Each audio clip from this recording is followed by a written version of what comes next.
September 18వ తేదీ సోమవారం అత్యంత పవిత్రమైన వినాయక చవితి, పార్వతీ పరమేశ్వరుల కుమారుడైన వినాయకుడి పుట్టినరోజు. ఈరోజు మీరు ఏం చేసినా చేయకపోయినా సరే ఈ చెట్టును కేవలం తాకితే చాలు మీ దరిద్రమంతా తొలగి సకల శుభాలు కలుగుతాయి. తిరుగులేని రాజయోగం పడుతుంది. కష్టాలు తొలగి మహాపుణ్యం వస్తుంది. మరి ఈరోజు ఏ చెట్టును తాకితే మీ దశ తిరిగిపోతుందో ఇప్పుడు ఈ వీడియోలో తెలుసుకుందాం. వినాయక చవితి హిందువులు జరుపుకునే అతి ముఖ్యమైన పండుగ. ప్రతి సంవత్సరం భాద్రపద మాసం శుక్ల చవితి రోజు వినాయక చవితిగా హిందువులు ఎంతో ఘనంగా జరుపుకుంటారు. వినాయకుడి పుట్టినరోజు ఇదే. అలాగే వినాయకుడికి గణాధిపత్యం పొందిన రోజు కూడా ఇదే. మరి ఎంతో విశేషమైన ఈ రోజు సోమవారంతో కలిసి వచ్చింది. సోమవారము అంటే ఆ మహాశివయ్యకు ఎంతో ప్రీతికరమైన రోజు. మహాశివయ్యకు ఎంతో ఇష్టమైన చెట్టు కూడా మారేడు చెట్టు. వినాయక చవితి రోజు చేసుకునే వరసిద్ధి వినాయక పత్రి పూజా క్రమంలో ఈ మారేడు ఆకు మూడవది. ఓం ఉమాపుత్రాయ నమః బిల్వపత్రం పూజయామి అని విఘ్నేశ్వరుడిపై మారేడు ఆకును వేస్తారు. బిల్వ వృక్షము అంటే మారేడు చెట్టు. లక్ష్మీదేవి అష్టోత్తర శతనామాల్లో కూడా అమ్మవారికి ఒక నామం ఉంటుంది. అదే బిల్వ నిలయ అని. లక్ష్మీదేవి సాక్షాత్తు మారేడు చెట్టు రూపంలో కొలువై ఉంటుంది. అంటే ఆమె మారేడు చెట్టులో నివాసం ఉంటుంది. లక్ష్మీదేవి ఉండే 16 స్థానాల్లో బిల్వ వృక్షం ఒకటి. బిల్వదళాలను ప్రతినిత్యం కోసి వాటికి కాస్త గంధం పెట్టి శివలింగంపై కానీ శివుడి యొక్క చిత్రపటం దగ్గర కానీ పెట్టి ఓం నమశివాయ ఓం నమశివాయ అని శివ పంచాక్షరి మంత్రాన్ని జపిస్తూ బిల్వ ఆకును స్వామి దగ్గర పెడితే చాలు జన్మజన్మల పాపాలు తొలగిపోతాయి. ఆ మహాశివుడి సంపూర్ణ అనుగ్రహం లభిస్తుంది. త్రిదళం త్రిగుణాకారం త్రినేత్రం చ త్రియాయుధం త్రిజన్మ పాప సంహారం ఏక బిల్వం శివార్పణం అంటే ఒక్క బిల్వదళాన్ని సమర్పిస్తే 3 జన్మల పాపాలు తొలగిపోతాయని అర్థం. అంతేకాదు బిల్వ వృక్షాన్ని ముట్టుకుంటే చాలు పాపాలన్నీ నాశనం అవుతాయి. ఘోర పాపాలు నశించాలి అంటే బిల్వ పత్రాలను శివుడికి సమర్పించండి. ఇలా చేయడం వల్ల కోటి కన్యాదానం చేసినా పుణ్యం కలుగుతుంది. అలాగే కాశీక్షేత్రంలో నివాసం ఉండే కాల భైరవ దర్శనం ఒక్క బిల్వ పత్రాన్ని ఆ మహాశివుడికి సమర్పిస్తే కలుగుతుంది. కోటి పూజలు చేసినా అన్నదానాలు చేసినా మహాపుణ్యం కలుగుతుంది. చాలామందికి ఉండే సందేహం ఏంటి అంటే ముళ్ళ చెట్లు ఇంట్లో పెంచుకోవచ్చా అని. బిల్వ వృక్షానికి కలబందకు ఇటువంటి నియమాలు ఏమీ లేవు. ఎందుకంటే ఇవి లక్ష్మీ స్థానాలు కాబట్టి. బిల్వ వృక్షాన్ని ఇంటిలో పెంచుకుని పూజిస్తే శుభప్రదం. లక్ష్మీదేవికి చాలా ఇష్టమైనదే బిల్వ వృక్షం. దానికి సంబంధించిన ఒక విశేషమైన కథను ఇప్పుడు తెలుసుకుందాం. ఈ కథ లింగ పురాణంలోనిది. పూర్వం లక్ష్మీదేవి పరమేశ్వర అనుగ్రహం కోసం తపస్సు చేస్తుంది. పరమేశ్వరుడికి 1000 కలువ పూలతో పూజ చేస్తానని శ్రీ మహాలక్ష్మీదేవి సంకల్పించుకుందట.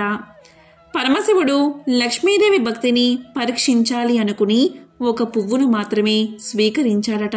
1,00,000 పువ్వుల్లో ఒక పువ్వు తక్కువ అయిందని గ్రహించిన లక్ష్మీదేవి ఒక్క పువ్వు కోసం భూలోకమంతా వెతికినా ఎక్కడా దొరకలేదట.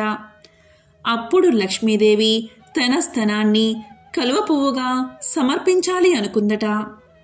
ఆమె సాహసానికి సంతుష్టుడైన పరమశివుడు అమ్మవారి స్థనాన్ని మారేడు పండుగా మార్చి తనకి మారేడు పత్రాలతో పూజ చేస్తే ప్రీతి పొందుతాను అని తెలియచేశాడట.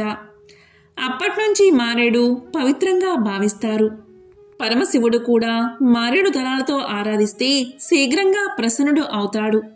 అందుకు 1,00,000 బిల్వార్చన వంటి విశేష కార్యక్రమాలు చేస్తారు.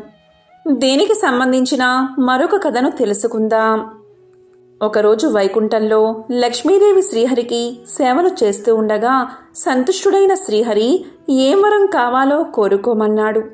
అందుకు ఆమె, ఏ భార్య అయినా భర్త అనురాగాన్నే కోరుకుంటుంది. మీ అనురాగం నాకు పుష్కలంగా లభిస్తున్నప్పుడు నాకంటే అదృష్టవంతురాలు ఎవరు అంటుంది లక్ష్మి. ఆమె మాటలు విన్న శ్రీహరి ఆమెకు పరమేశ్వరానుగ్రహం కూడా కావాలని ఆయన్ని ప్రసన్నం చేసుకోమని చెబుతాడు. తద్వారా ఒక లోకోపకారం కూడా జరుగుతుంది అని శ్రీహరి పలుకుతాడు. అలా శ్రీహరి అనుజ్ఞను పొందిన లక్ష్మీదేవి భూలోకానికి చేరుకుని తపస్సు చేసుకునేందుకు తగిన స్థలాన్ని వెతుకుతూ ఉండగా అటుగా వచ్చిన నారదుడు అనువైన చోటును చూపిస్తాడు. ఆయన సూచన ప్రకారం శ్రీశైల క్షేత్ర సమీపంలోని పాతాళ గంగను చేరుకుని ఓ అశ్వత్థ వృక్షం నీడన తపస్సు మొదలు పెడుతుంది లక్ష్మీదేవి. అయితే ఆ తపస్సును ప్రారంభించే ముందు గణపతిని ప్రార్థించకుండా పొరపాటు చేస్తుంది. అందుకు కోపగించుకున్న వినాయకుడు లక్ష్మీదేవి తపస్సుకు ఆటంకం కలిగించమని సరస్వతీదేవిని ప్రార్థిస్తాడు. గణనాథుని విన్నపం మేరకు తన అత్తగారి తపస్సుకు విఘ్నాలు కలగజేయసాగింది సరస్వతీదేవి. లక్ష్మీదేవి ఎంతగా శివ పంచాక్షరి జపం చేద్దాము అనుకున్నప్పటికీ తపస్సుపై ఆమె మనసు లగ్నం కాకపోవడంతో దివ్య దృష్టితో అసలు సంగతి గ్రహించిన లక్ష్మీదేవి వినాయక వ్రతాన్ని చేసి ఆయన అనుగ్రహాన్ని పొందుతుంది. ఆనాటి నుంచి వాయుభక్షణం చేస్తూ ఘోర తపస్సు చేయసాగింది లక్ష్మీదేవి. అయినా పరమేశ్వరుడు ప్రత్యక్షం కాలేదు. ఆమె చుట్టూ పొట్టలు పెరిగి తరువాత ఆమె దేహం నుండి దివ్య తేజోమయ అగ్ని బయటకు వచ్చి సమస్త లోకాలను దహించడానికి బయలుదేరింది. ఇది చూసిన ఋషులు దేవతలు పరమేశ్వరుడికి మొరపెట్టుకున్నారు. అప్పుడు పరమశివుడు నందీశ్వరుణ్ణి భూలోకానికి పంపుతాడు. ఒక బ్రాహ్మణుడి వేషంలో లక్ష్మీదేవి వద్దకు వచ్చిన నందీశ్వరుడు ఆమె మనోభీష్టం నెరవేరాలి అంటే రుద్ర హోమం చెయ్యాలని, అందుకు తగిన ఏర్పాట్లు చేసుకోమని, అయితే స్వామి నివేదనకు ఒక శరీర అవయవాన్ని సమర్పించాలి అని చెప్పి వెళ్ళిపోయాడు. వెంటనే లక్ష్మీదేవి సప్త ఋషులను ఋత్వికులుగా నియమించుకుని ఏకాదశ రుద్ర యాగాన్ని ప్రారంభించింది. యాగం నిర్విఘ్నంగా ముగియడంతో హోమగుండం నుంచి ఓ వికృత శక్తి స్వరూపం బయటకు వచ్చి ఆకలి ఆకలి అని కేకలు వేయసాగింది. అప్పుడు లక్ష్మీదేవి ఖడ్గంతో తన వామభాగపు స్తనాన్ని ఖండించి శక్తికి సమర్పించబోగా ఆ శక్తి స్థానంలో పరమేశ్వరుడు ప్రత్యక్షమై లక్ష్మీదేవిని కరుణించి ఆమె వక్ష భాగంలో ఎలాంటి లోపం లేకుండా చేసి వరం కోరుకోమన్నాడు. అప్పుడు ఆమె సర్వవేళలా తనకు శివానుగ్రహం కావాలని ప్రార్థించింది. అందుకు ప్రసన్నుడైన పరమశివుడు, తదాస్తు, నీవు విష్ణు వక్షస్థలంలో స్థిరంగా ఉంటావు. నీ నామాల్లో విష్ణు వక్షస్థల స్థితాయ నమః అని స్తుతించిన వారికి అష్ట ఐశ్వర్యాలు లభిస్తాయి. నీ నివేదిత స్థానాన్ని ఈ హోమగుండం నుంచి ఓ వృక్షంగా సృష్టిస్తున్నాను. దీనిని భూలోకవాసులు బిల్వ వృక్షం అని పిలుస్తారు. 3 దళాలతో ఉండే మారేడు దళాలలో పూజించేవారికి సర్వశుభాలు కలుగుతాయి అని దీవించాడు. ఇలా బిల్వవృక్షం పరమశివుని సేవ కొరకై భూలోకంలో సృష్టించబడింది. ఇలా భూలోకంలోకి ఈ బిల్వ వృక్షం వచ్చింది. పూర్వకాలంలో సోమవారం రోజు మారేడు కాయను తెచ్చి గంధం రాసి గల్లా పెట్టెలో పెట్టుకునేవారు. ఎందుకంటే అది లక్ష్మీదేవి స్థానం కాబట్టి. అప్పట్నుంచి బిల్వవృక్షము అంటే మహాశివుడికి ఎంతో ప్రీతికరం. ఎంతో విశేషమైన ఈ వినాయక చవితి రోజు బిల్వవృక్షాన్ని కేవలం తాకడం ద్వారా మీ దశ తిరిగిపోతుంది. దైవిక శక్తులు మీ ఒంట్లోకి ప్రవేశిస్తాయి. మారేడు చెట్టు సాక్షాత్తు దేవతా వృక్షం. ఎందుకంటే విఘ్నేశ్వరుడి తండ్రి అయిన పరమశివుడికి ఎంతో ప్రీతికరమైన వృక్షం ఈ మారేడు చెట్టు. ఈ చెట్టు దగ్గరకు వినాయక చవితి రోజు వెళ్ళి ఒక నెయ్యి దీపాన్ని వెలిగించి నమస్కారం చేసుకోండి. మీ కోరిక ఆ వృక్షానికి తెలియచేసి 11 సార్లు చెట్టును తాకండి. తరువాత కొంతసేపు చెట్టు దగ్గర కూర్చోండి.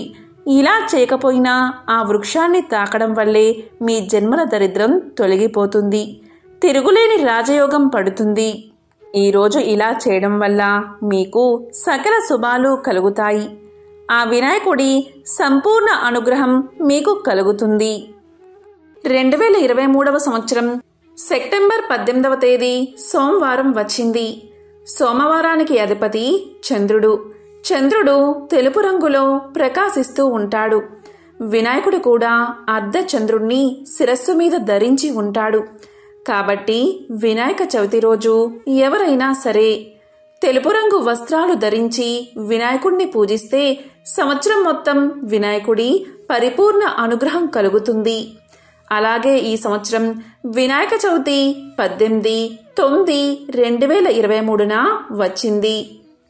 సంఖ్యాశాస్త్రం ప్రకారం ఈ అన్ని సంఖ్యలను కలిపితే 1, 8, 9, 2, 2, 3 కలిపితే 25వ సంఖ్య వస్తుంది.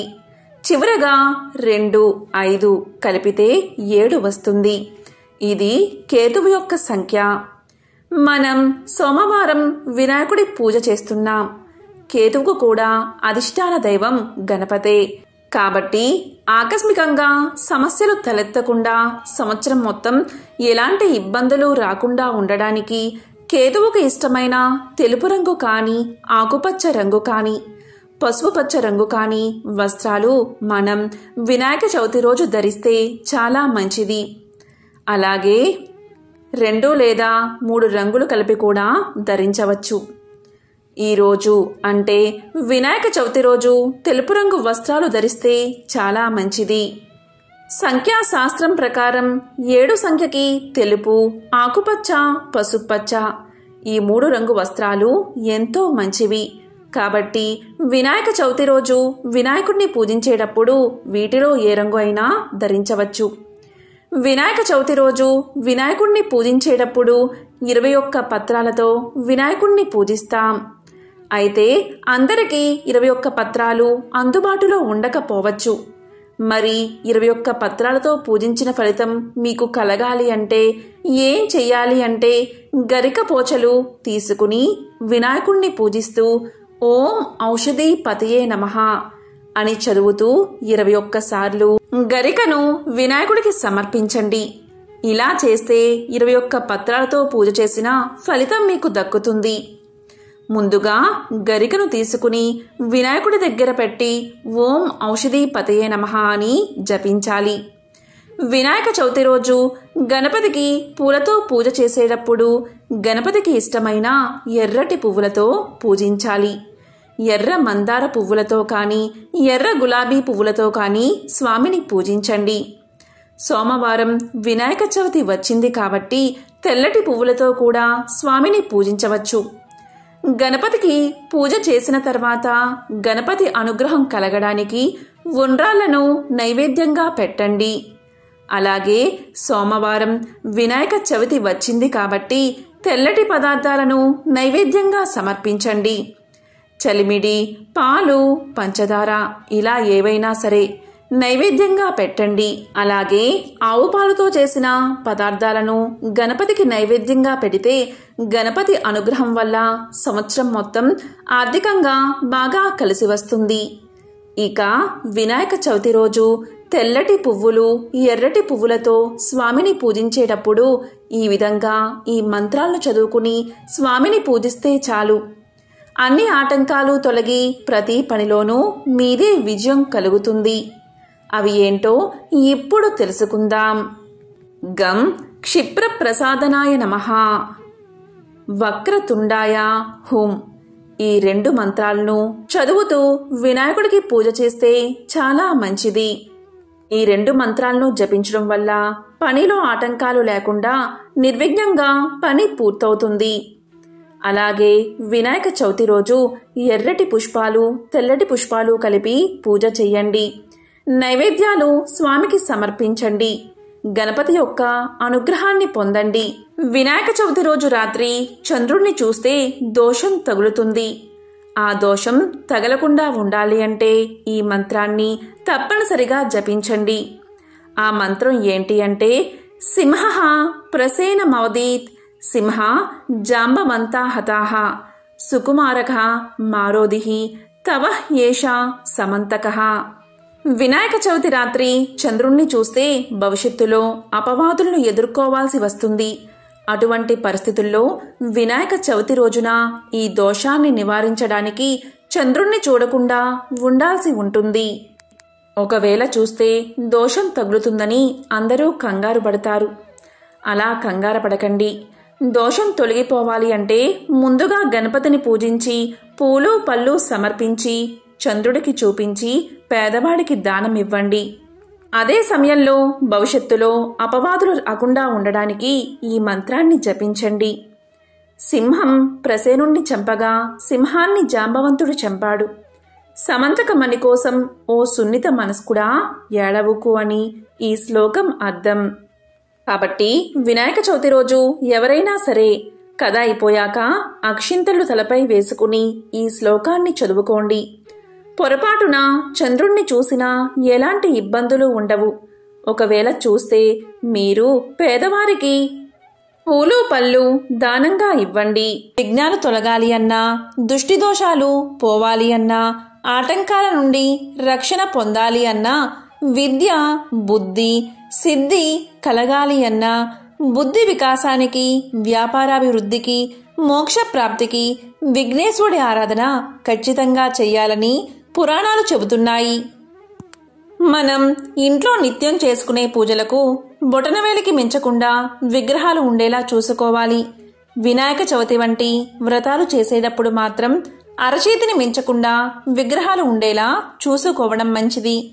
ఎంత పెద్ద విగ్రహం ఉంటే ఆ విగ్రహం పరిమాణం ప్రకారంగా రోజు ఆ స్థాయిలో ధూపదీప నైవేద్యాలు జరగాలి. కనుక సాధారణంగా ఇంట్లో చేసుకునే పూజకు అరచేతికి మించకుండా విగ్రహం వాడటం మంచిది. సిద్ధి వినాయక పూజలో వాడే విగ్రహం మట్టితో చేసిందై ఉండాలి. కాబట్టి ఎంతో విశేషమైన వినాయక చవితి రోజు మారేడు చెట్టును తాకి సకల శుభాలను పొందండి. ఓం గం గణపతయే నమః. ఓం నమః శివాయ.